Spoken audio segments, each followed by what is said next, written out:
is any macroalgae unsafe for livestock in any way? Like not that I know of. In fact, a lot of macroalgae can be eaten. Okay, by livestock or by us? Livestock and us. Oh, okay. I mean, really? we eat seaweed all the time, right? That's like true, nori that's true. sheets and everything. So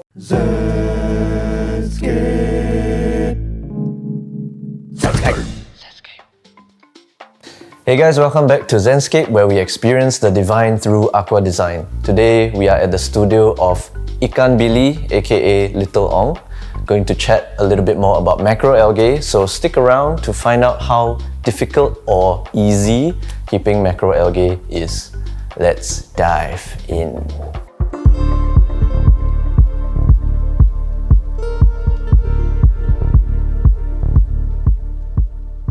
Hi Little, thanks for having us at your studio. Hi Sean. Yeah, appreciate the time, and just quick question, your handle is Ikan Billy, right? But your name is not Billy, right? no, my name is Little. And that's a real name. It's my birth name. Okay. Nice. Very unique name.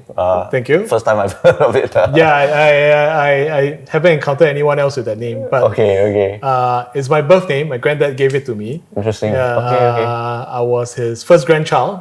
Oh, okay. So he wanted me to grow up being modest, and he told me I was really little when I was born, so I got that name. Right. And like stay humble, that kind of thing, is it? Stay humble, stay humble. But it was terrible through school. Oh, okay, I can't imagine. Because I'm short, and then with a name like Little, I got bullied all the time. Oh no, Yeah, okay. but now it's sorry to hear okay. that. I'm in the creative industry, so it's quite an easy to remember name. That's true, and it's useful lah. Like it sounds like you're a creative person. Yeah, in a sense. a not so regular name, right? Yeah. Okay, so first some quick fire questions. Coffee or tea? Coffee. Coffee. Pleco or Cory? Cory. Wow, you sound very sure about your answers. Like Yes, I see my Corys more often than my Plecos. okay. So you have some Plecos as well, lah. I do, yeah. Okay. Wood or stone in terms of hardscape? Wow, this is a hard one. If you had to choose. Wood. Wood. Why? I think the texture and the variety, there's more of it than stone. Okay. Yeah. I tend to gravitate towards the wood more than the stone and rocks when it comes to my scaping. But I mean, it could work both ways, but more to wood. Yeah. Okay. Cool. Michelangelo or Monte Carlo? What? wait, is Monte Carlo an artist? No. they just start and end with the same letter, so we decided to choose that. Monte Carlo then. Okay. I thought, being in the creative industry, you might choose an artist. But then again, you also love aquatic plants, so. Yeah, I like modern art, not so much the classical. So okay. Yeah, I'll pick the plant. Okay. Lastly, freshwater or marine, if you had to choose one. Wow. Making it tough for you now. Yeah, I think at this point, definitely marine for me is a lot more interesting because it's just so new to me. Right. Okay. Right. I still have both kinds of tanks. So presumably you started with freshwater? Yeah, freshwater about 9 years ago.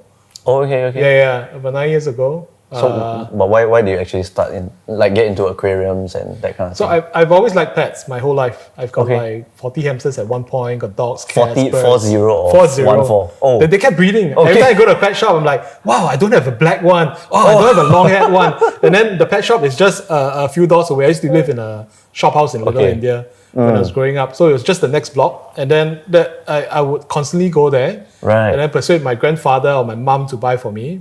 Yeah. So they kept breeding. Hamsters breed very easily. At one point, I just got 40. Wow. 3 cages of them, overcrowded, way too much. Yeah, and then sold everything back to the pet shop because it was so smelly. We stayed in a 3-story shop house. Yeah. On the 3rd floor, you can smell their pee.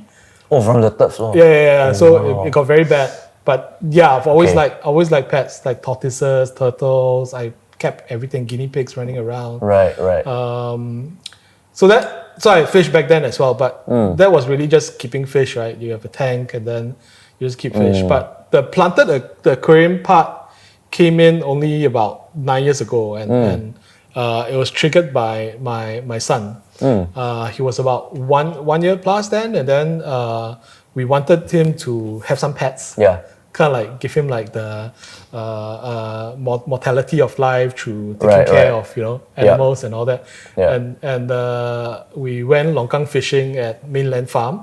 Oh, okay, nice. $15 for a bucket, and then you can catch all the fish you want, right? Fun. Of course, they were really like sick fish and all that. But it started like one jar, and then my mom pulled out her old tank from a storeroom. And then his hobby is something for him became mine because I had to take care of it. Okay. Yeah, and then I've always liked plants a lot too. Like, I like gardening, and it did. I think I just stumbled upon like planted aquariums on the web. Okay. And then I saw how beautiful they were, and then and at that point in time, even then I was like working very late in the studio. So when I come home, I don't see my plants; they're all in darkness, right? But then the idea of a planted aquarium being lighted, right, even in the evening, even in the evening, right? If I come back anytime late in the night, I still see beautiful plants, right?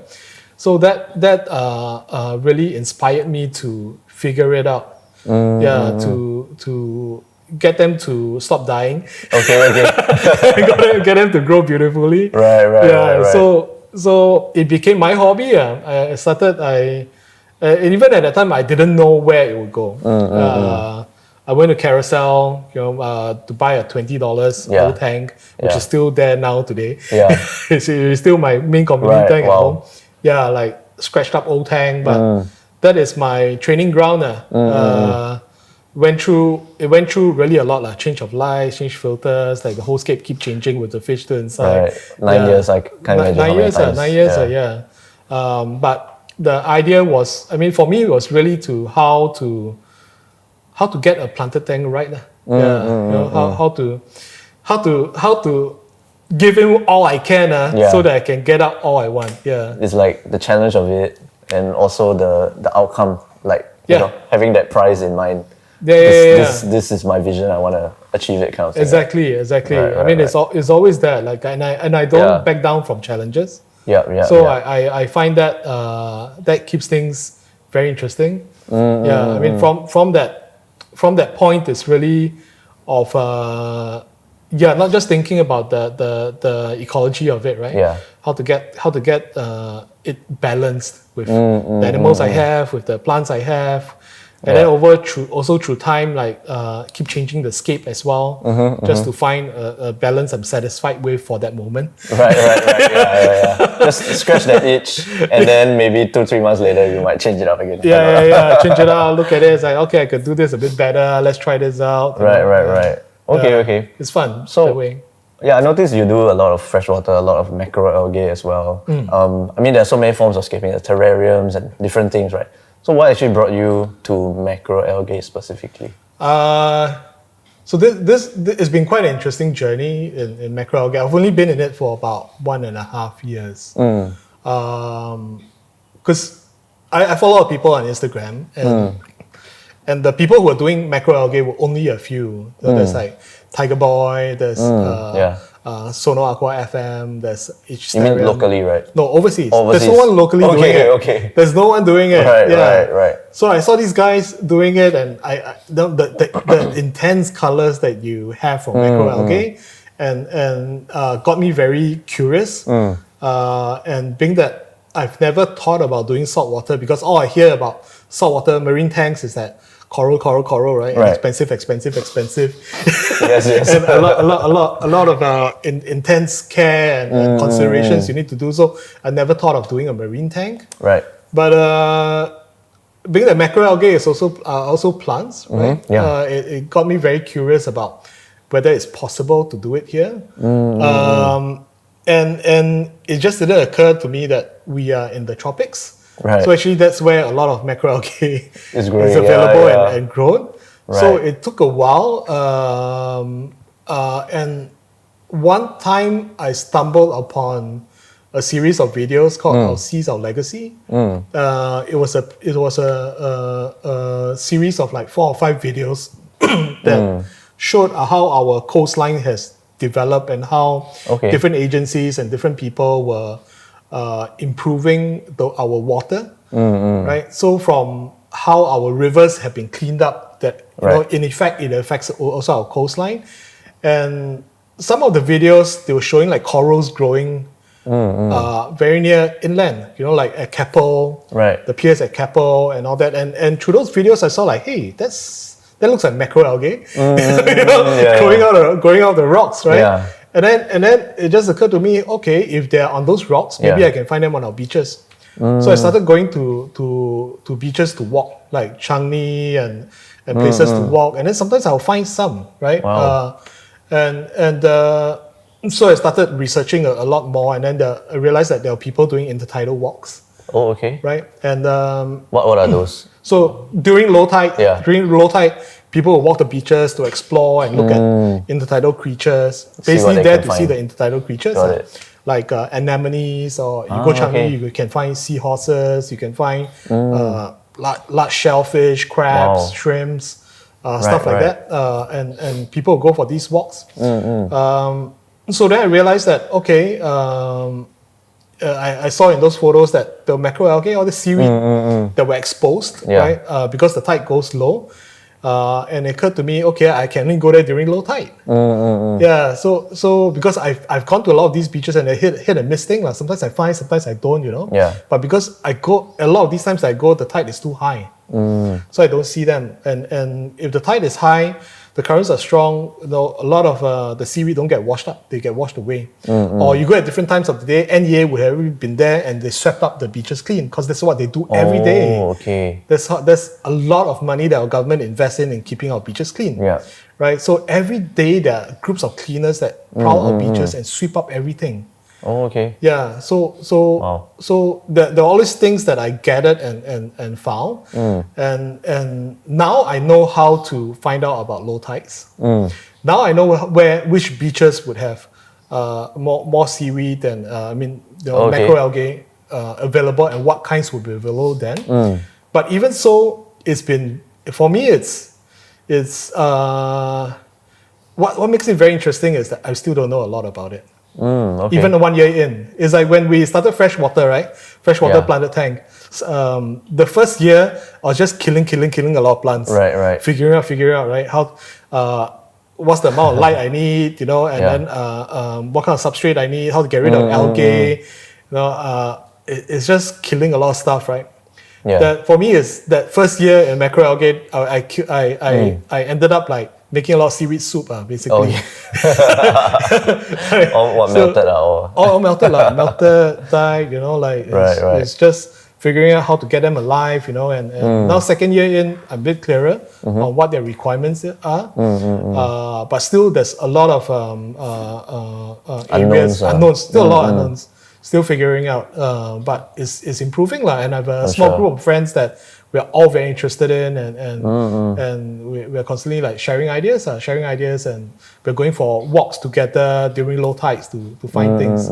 And what I think is also interesting is that month by month, because of the changes in our weather, changes in our water current, the kind of macroalgae we find today, next month we might not find the same. We might sometimes find something different. And month to month they change. Wow, that's interesting. I think it's interesting because it's weather related. So like right now, in December to January, we get so much rain, right? That we don't find a lot of macroalgae on the tide.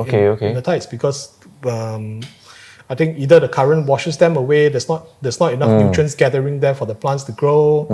All this has an effect on what actually grows in the tidal banks. Yeah. Wow, interesting. And how is macroalgae different from, say, the microalgae that we're all freshwater aquarists are very familiar with? So macro. Size, of course. Macro is basically the size, whatever is visible. Okay. Yeah, so micro are those that, maybe in a freshwater tank you see green water, that one is like ultra micro. Right. Microalgae, and things that grow on our glass that we want to clean. All those are microalgae in the marine environment sense. Okay. Yeah. So size is the main distinction. Size, yeah. They're all algae. Yeah, okay. Interesting. It's just somehow biologically their composition is such that these ones are, like large and visible. And what differentiates them is that from our typical plants that they don't have a root system. Oh, okay, I see. Yeah. And so their nutrient whole, uptake is Their whole body Okay. gathers nutrients. Yeah, I see. and they don't need a substrate to cling to, to bank, Okay. to root Got it. themselves in because they don't have roots. Right. Yeah. That's why they get washed up or not, Yeah, they get washed up. You have macroalgae sargassum. They grow aplenty when they're floating. You find some macroalgae that cling to rocks. There are some that grow in sand. Some like silty sand. Some like coarse sand. So there are quite a variety of them. Yeah. Interesting. Wow. So let's say I want to keep a macroalgae tank and or any of our viewers perhaps have no experience at all. What how would you guide me or any of them? I think the first hurdle for me was really how to make salt water. Okay. Yeah, because a marine tank that is what is the difference from a freshwater tank and the marine tank is basically it has salt. Yeah. It has marine salt. Right. And marine salt is not it composes various minerals that make it sustainable for marine life. You can't just use table salt. Yeah. Yeah. So, but the same thing happens it starts from a freshwater tank setup. You need your substrate. You need your hardscape that you're building. Right. In the case is rocks. You don't use wood. And then you still need to condition your tap water. Yeah. After you condition your tap water, the next step is really putting in the marine salt and getting it to salinity that is suitable for the marine life. Right. Yeah, so that is just that extra step. Anything else, your tank, your filter, your lighting, is the same as your freshwater setup. Because it doesn't have the kind of intense requirement that as a coral tank has. Right, so that's the beauty of it. Oh yeah, another thing. What was hindering from going to marine also was that you need a chiller because you need to keep your water cold, right? Because corals just are deeper in the sea, right? So they're cold water. In a macroalgae tank, you don't need that. Oh, yeah, it's basically room temperature. Because if you think about it, whatever all this seaweed that's on the beaches, they're higher up in the closer to the sun, they're in warmer waters, and they really proliferate in hotter weather because plants grow better. There's more sunlight, right? So the same thing in the aquarium setting, you don't need a chiller. They're okay with room temperature. And I presume then your livestock will also have to be okay without a chiller. Yeah, you can't have deep sea fish. Yeah. You can't keep the cute little lumpfish. Oh, okay. Lumpfish. Wow. Lumpfish, yeah. So you mentioned that it's a bit different in terms of macroalgae, aquatic plants are quite different. I mean, biologically speaking, right? So I noticed that you use a lot of dead coral, or what are these? Yeah, things that dead you coral attach skeleton. To? Yeah. Okay. So it's either I use coral skeleton or I use rocks. Can regular freshwater rocks be used as well? So I think nobody really, I couldn't find much information on that. Okay. And I've been trying out using my freshwater rocks. So far, it's okay. Okay. Yeah, so far it's okay. In fact, I think maybe some of the rocks that we are a bit cautious in using in a freshwater tank, like cereal, for example, right? Because there's so much calcium deposits. It actually benefits the marine environment when the calcium leaks. Right. Because you need the water to be harder. Yeah. Okay. So in that sense, it's a little easier even. Yeah. So far, I don't think much of the issues have come from rocks that I've used. Right. Yeah. Okay. I think Does when you keep macroalgae, does it affect your chances of getting microalgae in the tank? It still does. It still does, because I presume they compete for nutrients and all that. So yeah, it still comes down to your level of care for it, right? Because you don't clean your tank. You find your macroalgae and your macroalgae enveloped by the macroalgae. Microalgae, yeah. Okay. So it looks. I see. Dirty and slimy. Your rocks will be covered with green stuff or even red stuff that you don't like, right? Right. Yeah, the kind of we get BGA in our blue-green algae in our freshwater tank. You get BGA in your. BGA grows in saltwater as well. In saltwater too. I didn't know that. Okay. Yeah, do they look different in saltwater or the same? It's a sign of cyanobacteria as well, but it appears as red. It's red slime. Interesting. Okay. So it's also very sticky and ugly. So you get that also. Yeah, you get your glass in fresh water. Sometimes you get your glass looking green, right? All this ugly, right? The thing that turns marine tanks ugly, the glass ugly, is diatoms. So diatoms make your glass brownish. Right. Also, Wow. you have similar problems, but just different color. But the same kind of care you have to put same to it. maintenance. So you still have to figure out how to solve the problems. So is any macroalgae unsafe for livestock in any way? Like poisonous? Not that I know of. In fact, a lot of macroalgae can be eaten. Okay, by livestock or by us? Livestock and us. Oh, okay. I mean, really? we eat seaweed all the time, right? That's like true, nori that's true. sheets and everything. So It's actually supposedly very nutritious. very nutritious. I mean, Okay. a lot of beaches actually, a lot of the seaweed there can be edible as well. In fact, there's a history of people in the past like gathering seaweed for food. It's used in cuisine as well. Okay. And I think that's an interesting area to discover for me as well. Like what kind of seaweed can be cooked. Interesting. So good lah. Next time in the zombie apocalypse, you know where to go to get some food. There's always going to be food at the beach. Because it's just all available, right? And I think if you talk about like the everyone's concerned about sustainability now, seaweed is something. It's a great solution. Yeah. Yeah. Good Because solution. it grows easily, right? It's not endangered. Well, not that I know of at least. Yeah. Are they? No, in fact, in some countries, certain kind of macroalgae is banned. Okay. Because they just grow too much and invasive. And it's invasive. Yeah. Right. For our waters here, I don't know what NEA is doing with the seaweed they collected. It's probably just landfill. Okay. Yeah, but there's a lot of research being done in how to use macroalgae in terms of energy source, treatment of cancer. Wow. Yeah, and even as food. So I think that it makes it a lot more interesting for me as I discover and work out this journey. There's that sustainability angle, which is an added incentive to try. I don't know for me. It's really, really interesting for me when I start discovering. Like the Malay culture here in the past, like people who stayed in Ubin. I came across this blog. They were always foraging stuff like this, the macroalgae as well, and they use it for their food and their cuisine. There's a really thick book that I found in the library that talks about Malay cuisine, and some of the recipes do use seaweed. That is found in our waters.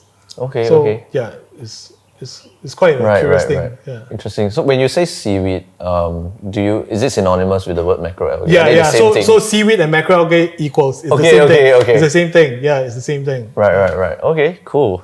Is things like kelp, for example, is that a kind of macroalgae? It is. Okay, I see.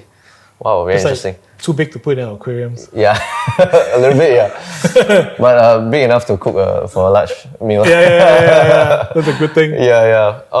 So how would you approach scaping in a macroalgae tank? Because you mentioned you can attach them to surfaces or even in sand and things like that. Would you approach it any differently from, say, aquascaping in a freshwater sense? I think the approach is similar. Okay. I think about the scape first, the hardscape.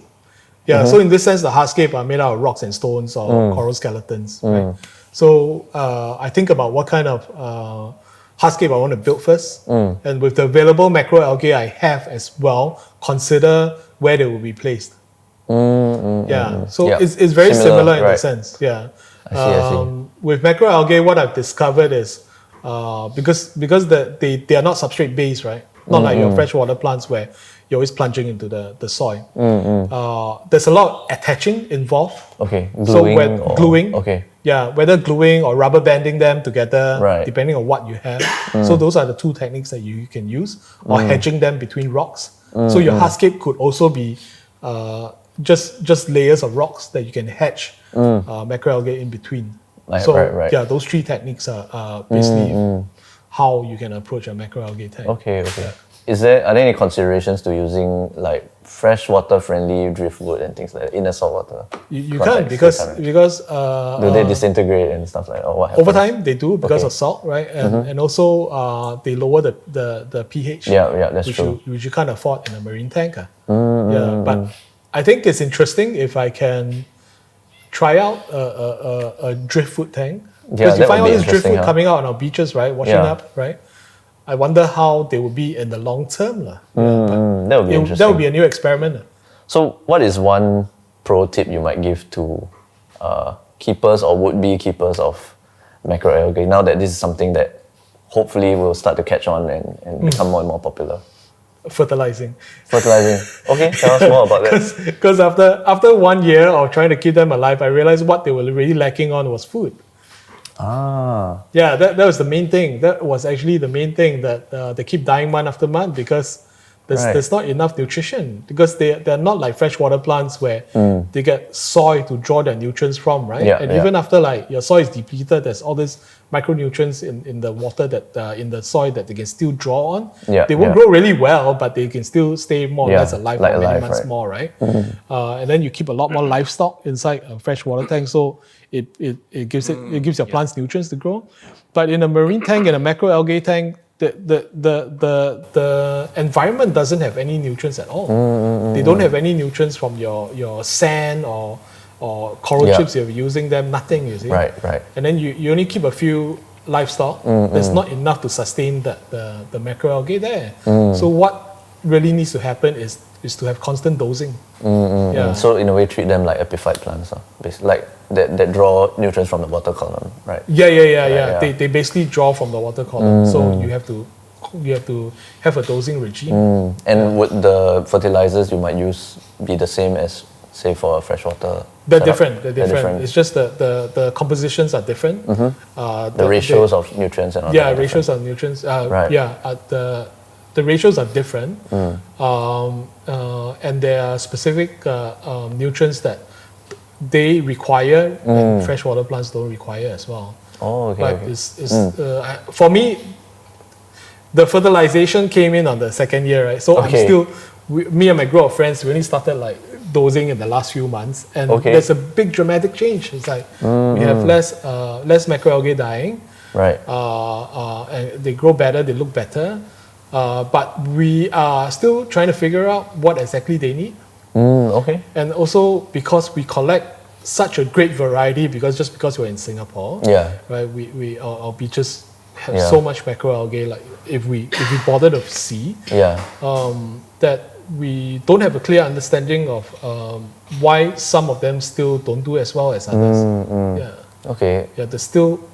We're still missing a lot of parts. Right. But then it's part of the journey. I'm not too stressed out about it. Of course. Figuring as I go. It's the enjoyable part of learning, constant discovery. And are there fertilization solutions like off the shelf kind of thing, or do you have to DIY some of it? No, so there is a specific one. It's called Chattel Grow. It's by Brightwell. That is catered specifically for macroalgae. But then you need other things like ferrion, which is the iron for marine tanks. You need iodine, from what I recently read over the weekend. Magnesium. Wow, you're learning things as recent as last weekend. Which is great. Just from things that people post, right? I'm like, I never thought of using this before. Why is this guy using it, right? And then I've people that I chat with on Instagram, and they're telling me, oh, you need kelp weser to get the calcium-based macroalgae growing better, stuff like this. And like, okay, one day I'll get to try it and see if it makes a difference. If I'm struggling in that area. So, but it's still a big experiment for us. For myself, for my group of friends, it's still a lot of experimenting to see what goes. But so far, dosing Chattel Grow and iron is on a regular basis, whether it's twice a week or one of my friends doing daily, is making a lot of difference. Have you seen macroalgae catching on locally or at least regionally? In Telegram there's a macroalgae group started by my friend Hansen, and more and more people will join that group and be interested and start out their own tanks. Cool. And mostly I would think in our region, like because of the tropical climate. I think the Telegram group is by majority Singaporeans. I see. But we see a lot more people doing now in Indonesia, Thailand as well. Japan caught on a lot because of the two guys, Sono and Ichistarium. Ichistarium is actually based in Thailand, but it's Japanese. But they have been very prolific in teaching and showing their macroalgae techniques in their tanks, and very inspiring. So it's catching on there. Of course, in the western part, Tiger Boy is just Right. blowing up the scene. Yeah, Right, these things right, are right. just so beautiful. Yeah, definitely. Wow. Thank you for sharing all about your macroalgae journey. It's actually really exciting to almost like be on the cusp of something quite new, and there's so much undiscovered at this point. So Yeah. I feel privileged to be able to interview you at this no, point, no, you know. no. Yeah. We're all fellow hobbyists. Of course. Yeah, we're all in Yeah. it for the beauty of nature. Yes. Well, thank you so much. Thank we you. appreciate your time here today. Thanks for coming. Thank you. Hey guys, thank you so much for watching. We hope that you learned something from Little's journey and maybe got inspired to keep your own macroalgae tank. Let us know in the comments if that's what you're about to do.